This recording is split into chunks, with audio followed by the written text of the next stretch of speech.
안녕하세요. 저는 아들 하나 있는 60대 중반의 여성입니다. 여러분들에게 기막히고 충격적인 이야기를 전할까 합니다. 제 아들과 관련된 이야기라 어디 쉽게 이야기할 수도 없는 노릇이고 고민 끝에 익명의 힘을 빌려 이렇게 글을 써봅니다. 앞으로 저와 아들이 어떻게 지내면 좋을지 조언해 주시면 감사하겠습니다. 어린 시절 제 가정은 평범한 집안이 아니었습니다. 저희 아버지는 술만 드시면 폭력적으로 변하여 엄마와 저를 지독히도 괴롭히셨습니다. 어릴 때부터 어른이 되면 아버지에게서 빨리 벗어나고 싶은 마음뿐이었죠. 그러던 중에 아는 지인의 소개로 젊은 나이에 한 남자를 만나게 되었습니다. 솔직히 소개받은 그 남자에게 호감도 없었고 외모도 제 마음에 들지 않았지만 그래도 그를 몇 번이고 만나게 되었습니다. 그는 집도 잘 살았고 제가 좋다고 쫓아다니며 결혼하고 싶다고 적극적으로 다가와 주었거든요. 저는 아버지가 싫어 하루빨리 도망치고 싶은 마음에 그 남자와 결혼을 생각하게 되었습니다. 이제 와서 생각해보면 도망치고 싶은 마음에 잘못된 선택을 한 셈이죠. 덜컥 만나던 남자와 결혼을 하겠다고 하자 저희 엄마는 제게 만난 지 얼마나 되었다고 결혼이니? 그 사람 어떤 사람인지 더 만나보고 해도 늦지 않아.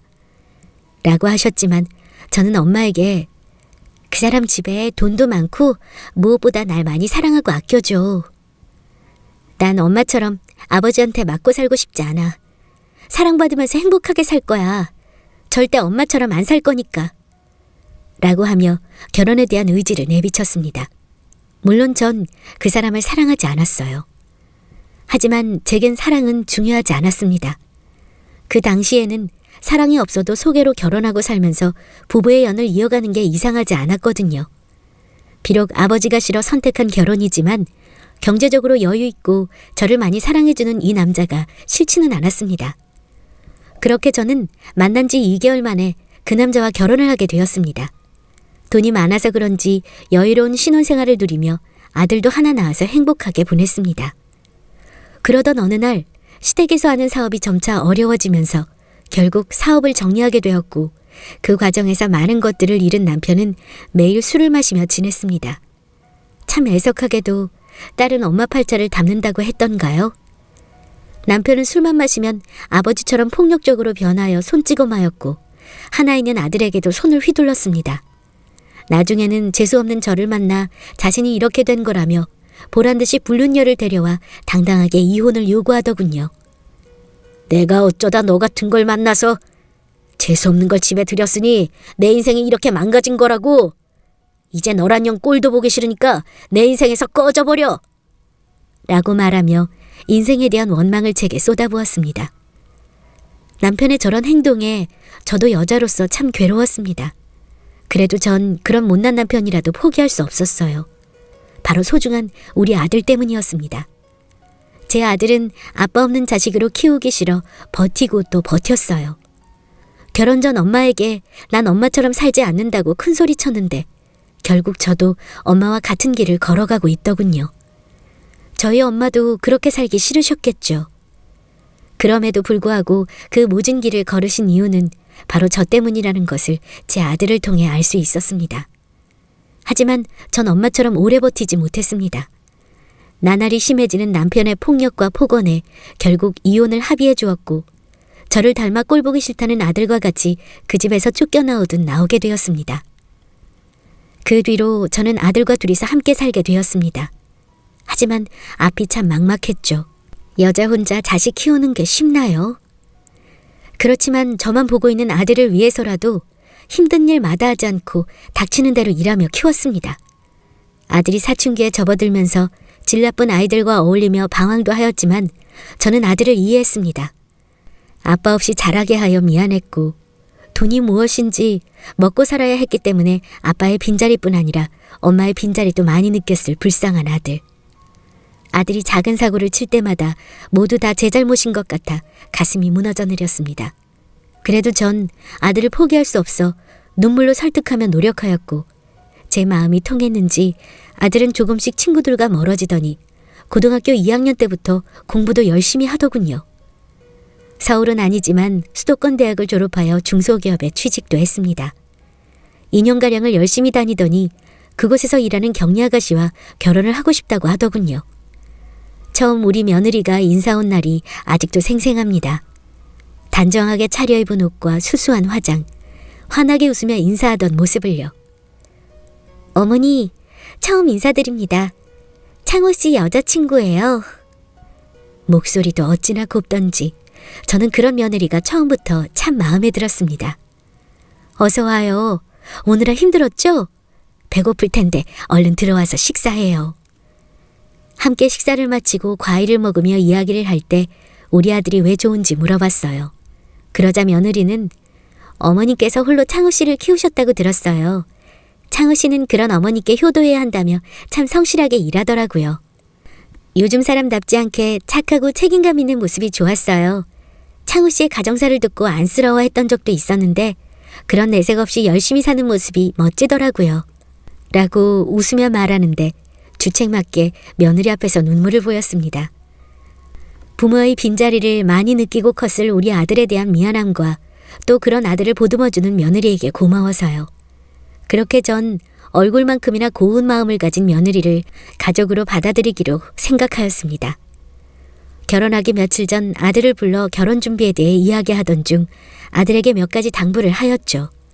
사실 아들이 어릴 때 이혼한 터라 아들은 왜 제가 남편과 이혼한 것인지 대략만 알고 있었고 좋은 일도 아니었기에 저도 말을 아꼈었습니다. 하지만 이제 다 커서 결혼을 하니 아들에게 이야기하며 당부를 해주고 싶었습니다. 우리 아들이 이제 다 커서 결혼을 하는구나. 엄마는 우리 아들이 잘 커줘서 너무나 고맙고 대견스러워. 그런데 아들, 그래도 엄마한테는 우리 아들이 늘 물가에 내놓은 아이 같아. 우리 아들을 믿지만 엄마가 좀 걱정이 되어서 결혼하거든 아내를 소중하게 대해줘야 한다. 그래야 아내도 너를 존중해 줄 거고 화목하게 지낼 수 있을 거야. 엄마는 비록 아버지와 이혼을 했지만 우리 아들은 엄마처럼 이혼하지 말고 그저 행복하게 오순도순 잘 살았으면 좋겠어. 그래도 우리 아들은 술 먹고 행패 부리는 아버지의 모습을 닮지 않아서 참 다행이야. 라고 이야기했습니다. 아들은 제게 엄마, 난 절대 아버지처럼 그러고 안 살 거야. 행복하게 잘 지낼 테니 걱정하지 마셔. 라고 이야기하며 제 당부를 잊지 않겠다고 하였습니다. 아들은 아버지와는 다른 삶을 살 거라며 호언장담하듯 제게 의젓한 모습을 보여줬습니다. 그렇게 결혼 준비를 마무리하며 아들과 며느리는 조촐하게 결혼식을 올렸습니다. 없는 살림에 큰 돈은 아니지만 저는 그동안 따로 모아놓은 돈을 아들에게 건네며 신혼집에 보태주었습니다. 아들은 혼자 사는 제가 걱정되었는지 가까운 거리에 신혼집을 얻었고 며느리와 자주 왕래하며 저를 챙겨주려 하였습니다. 무엇보다 우리 며느리가 제게 얼마나 살갑게 굴며 챙겨주는지 참 고맙더라고요. 결혼 준비할 당시 며느리는 어릴 적 부모님을 잃고 혼자 자라서 엄마의 정이 그리웠다고 하였습니다. 그래서 그런지 저를 엄마처럼 생각하는 듯 했어요. 저도 딸이 하나 생긴 듯 가슴으로 며느리를 품으며 제 딸처럼 소중하게 생각했습니다. 그러니 행복은 저절로 따라오더군요. 하지만 제게는 그 행복이 어울리지 않았나 봅니다. 1년 정도 지났으려나 어느 날부터인지 집에 찾아오는 며느리의 얼굴이 조금씩 변해가더군요. 늘 환하게 웃던 아이였는데 웃음기도 없어지고 부쩍 말수도 줄었습니다. 곱던 얼굴에 그늘이 가득하고 밥도 잘 안 챙겨 먹는지 살도 부쩍 빠져 있었습니다. 하루는 얼굴과 몸에 상처가 있길래 며느리에게 아니 아가, 얼굴하고 여기 몸에 이 상처는 뭐니? 안 그래도 살도 빠지고 얼굴빛도 안 좋은 게 너 무슨 일 있니? 라고 말하며 걱정하자 며느리는 멋쩍게 웃으며 아 어머니, 그게 별거 아니에요. 그냥 저번에 집안 정리하다가 선반이 잘못됐는지 무너져 내렸는데 그때 선반 위에 있던 물건들이 떨어지면서 좀 다쳤어요. 약 바르면 금방 나아요. 또 요즘 일이 많아서 피곤한가 봐요. 살이 자꾸 빠지네요. 라고 답했습니다. 저는 그런 며느리를 걱정하며 일도 바쁘고 힘들어도 잘 챙겨 먹어야 한다고 반찬도 더 챙겨주었습니다. 그러나 그 후에도 종종 얼굴과 몸에 상처와 멍이 보이더군요. 그런 며느리를 앉혀놓고 혹시 말 못할 고민이 있는 건 아닌지, 왜 이렇게 멍이며 상처며 달고 다니는지 걱정되어 물어봤습니다. 제 물음에 며느리는 당황하는 듯 하더니 제게 걱정 끼치게 해드려 죄송해요. 저번에 퇴근하고 돌아오는 길에 밤이라서 그런지 잘 안 보여서 발을 헛디뎠는데 하필 계단에서 헛디딘 거라 크게 넘어졌어요. 그리고 요즘 회사 일이 많아져서 격리일 말고 창고 정리도 하거든요. 그러다 보니 일 다 하고 오면 저도 모르게 멍도 들어있고 상처도 있더라고요. 걱정 마세요, 어머니. 금방 나아요. 라고 말하며 아무렇지 않은 듯 되려 걱정하는 저를 안심시키려 했어요. 그리고 그런 저를 보며 그래도 이렇게 걱정해 주시니까 감사해요. 걱정 끼쳐드려 죄송하기도 하고요. 저 정말 어머니를 제 친엄마처럼 생각하고 의지하는 거 아시죠? 하늘에서 저희 엄마가 제게 어머니를 선물로 보내주셨나 봐요. 라고 옅게 웃으며 제 손을 꼭 잡아주더군요. 저도 그런 며느리를 보며 손을 따스하게 잡아주었습니다. 그리고 며느리의 말을 듣고 저는 정말 그런 줄 알았어요. 그렇지만 아무리 일이 힘들고 그렇다 한들 어떨 때는 아들과 함께 집에 올 때조차도 며느리는 웃지 않고 멍하니 있기도 했고요.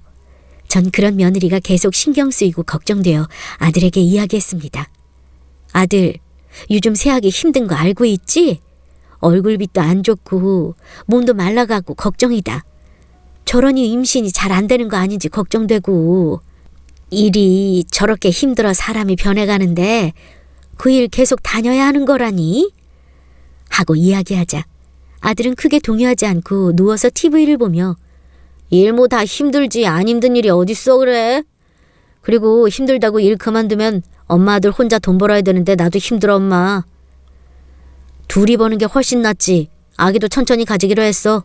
돈 좀 더 모으고. 라고 하길래 저는 그런 아들을 더욱 멍하니 앉아있는 며느리를 보며 둘이 같이 벌면 돈이 더 빨리 모이고 좋지만 저러다 내 마누라 잡는 건 아닌지 싶다. 너도 힘들겠지만 당분간은 잘 챙겨줘라. 서로 의지하는 게 부부 아니니? 라고 말해주었습니다.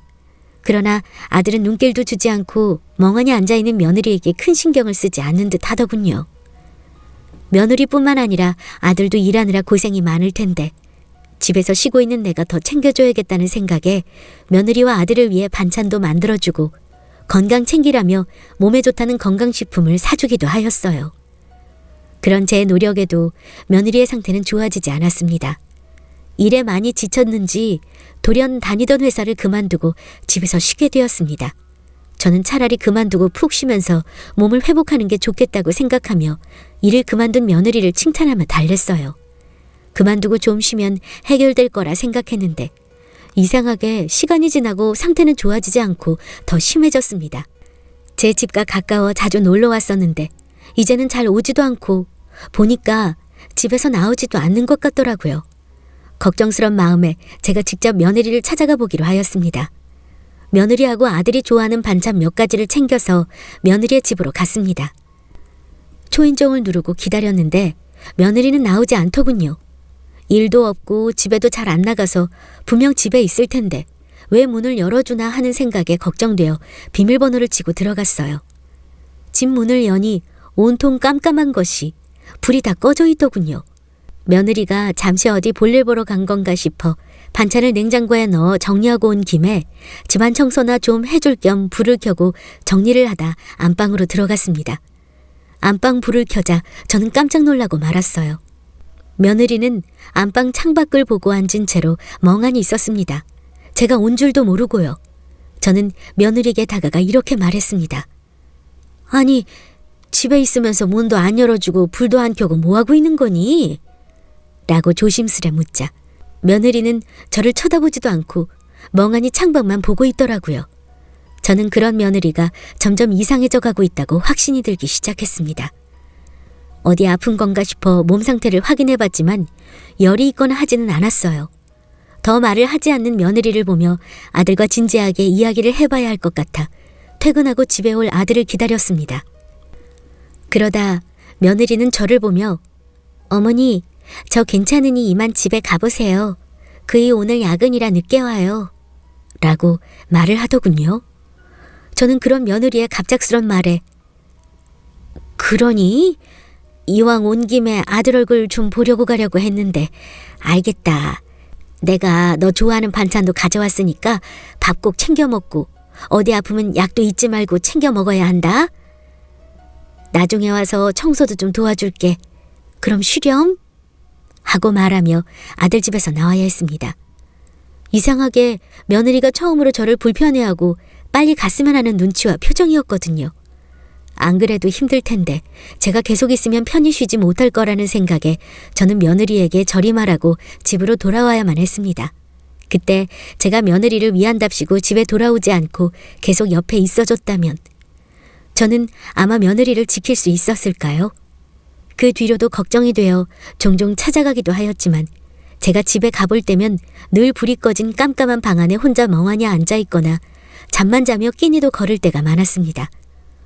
저는 그저 얼마나 일이 힘들었으면 저럴까 싶고 한편으로는 무슨 일이 있는 건 아닐까 걱정스러웠지만 그때는 알지 못했습니다. 그게 우울증이라는 것을요. 알았더라면 제가 며느리를 지킬 수 있었을 텐데 그러지 못한 제가 바보 같습니다. 그저 제가 더 집안일을 신경 써주고 도와주면 나아질 거로 생각하였습니다. 아들에게도 며느리에 대해 의논해 보았지만 아들은 별거 아니라는 듯 일관하더군요.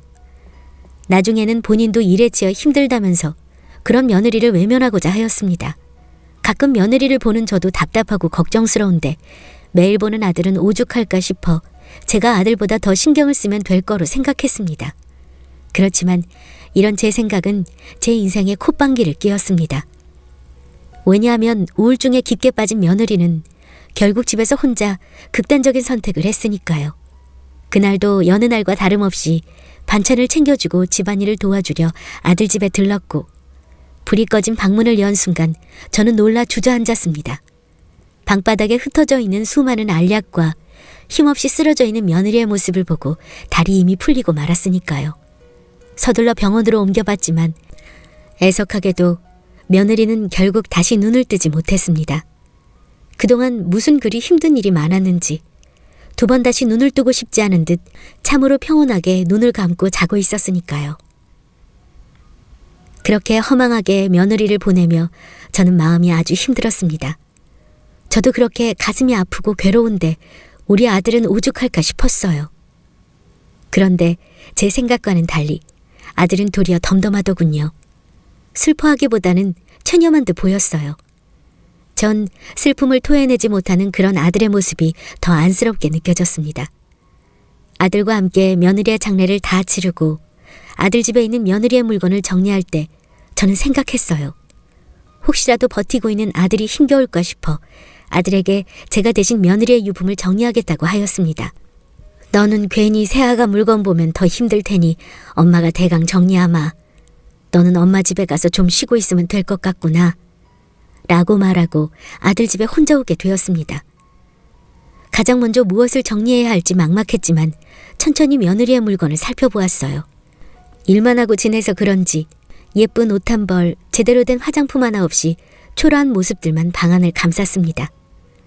이 모습을 보니 아들 대신 제가 정리하는 것이 잘 됐다고 생각했어요. 이 모습을 아들이 본다면 아들은 수없이 자신을 원망할지도 모를 테니까요. 저는 가장 먼저 옷장 서랍에 있는 며느리의 옷을 하나씩 꺼내 정리했습니다. 옷가지들이 많이 없어서 금세 바닥을 보이더군요. 그런데 맨 밑에 깔린 옷 사이로 무언가 보이더군요. 꺼내어 보니 다이어리 같았는데 뭔가 싶어 열어보니 며느리의 일기장이었습니다. 그날 그 다이어리를 보지 않았다면, 제가 유품을 정리하지 않았다면 지금 우리 아들과 전 달라졌을까요? 천천히 읽어내려간 며느리의 다이어리 속 일기는 충격 그 자체였습니다. 그 일기 속에는 우리 아들에 관한 이야기가 적혀 있었어요. 어느 날부터 조금씩 술을 마시고 들어온 아들은 며느리에게 소리를 지르며 물건을 부수고 던졌으며 술에서 깨면 미안하다고 무릎을 꿇으며 사과를 했다고 합니다. 그러나 그것도 잠시, 다시 술을 마시고 들어오더니 전과 달리 더 폭력적인 모습을 보이게 되었고 다음날 정신이 들면 사과를 하며 그런 행동은 계속 반복되었다고요. 결국은 며느리에게 손찌검까지 하게 되었는데 나중에는 너 말고 다른 여자가 좋다며 자주 다니던 술집 여자와 눈이 맞아 며느리 앞에서 당당히 내연녀를 보여주기도 했답니다. 하필 하늘도 무심하시지. 그때 우리 며느리는 임신 초기라는 것을 알게 되었고 자신의 아이에게 아빠 없는 슬픔을 주고 싶지 않아 아들에게 매달리며 가정을 지키려 노력을 하였더군요. 애절한 며느리의 마음을 몰라주고 아들은 되려 그런 며느리가 지겹다며 술을 먹고 손찌검까지 하며 난동을 부리다 그 바람에 며느리가 다치게 되었고 초기 때 스트레스를 크게 받아 결국 아이까지 유산됐고요.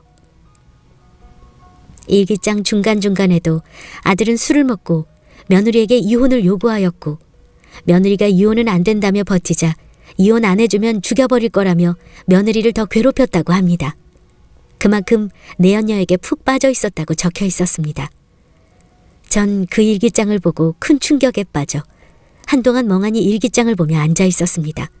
그리고 시간이 지나면서 차츰 손이 덜덜 떨리고 소름이 돋았어요. 그동안 정말 내 아들이 며느리에게 이런 못된 짓을 한 것인지 믿기지 않았고 지난 시간이 혼란스러웠습니다. 그리고 내 아들이지만 왜 난 아들이 이런 모습을 알지 못했을까? 며느리와 아들은 왜 내게 모든 것을 감추고 내 눈과 귀를 먹게 했을까? 내 아들이 내게 두 얼굴이었다는 생각에 소름이 확 끼쳤습니다. 전 정신을 가다듬고 며느리의 다이어리를 챙겨 집에서 쉬고 있는 아들에게 달려갔습니다. 그리고 아들 앞에 며느리의 일기장을 보여주며 사실인지 물었죠. 너 새아기가 쓴 일기장 속 이야기가 정말 사실이니? 라고 물었고 아들은 일기장을 넘겨보며 읽고 보더니 짜증 섞인 목소리로 낮게 아이씨 라고 읊조리더군요. 전 그런 아들의 태도를 통해 일기장 속 이야기가 사실이라는 것을 알게 되었고 순간 아들에 대한 실망감과 분노가 섞여 처음으로 아들의 뺨을 때렸습니다.